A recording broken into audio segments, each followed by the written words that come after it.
Alam nyo ba, nakaugalian ko na kumain parati ng prutas. Wala lang, parang sanay lang ako na laging may prutas ako. At iyan nga, yung kinakain kong prutas na yan ay ang tinatawag na kiwi.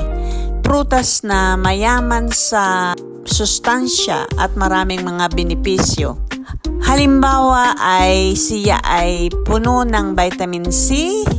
Ibig sabihin ay siya ay nakakatulong sa pagpapalakas ng ating immune system na hindi tayo magiging sakitin, sipunin at hindi tayo madalas na mga inuubo.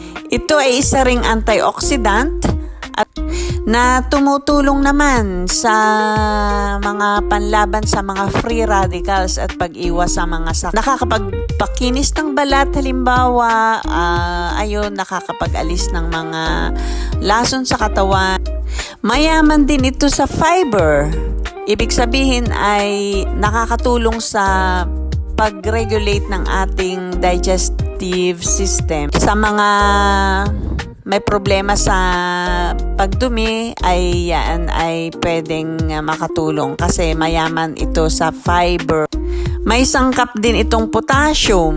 Ang potassium naman ay nakakatulong sa pagpapababa ng ating BP. Meron din itong vitamin K.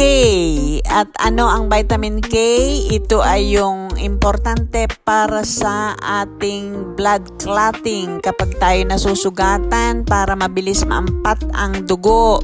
Yun ang ibig sabihin niyan. Ito'y pwedeng kainin bilang isang snack o pandagdag sa mga smoothie. Yon!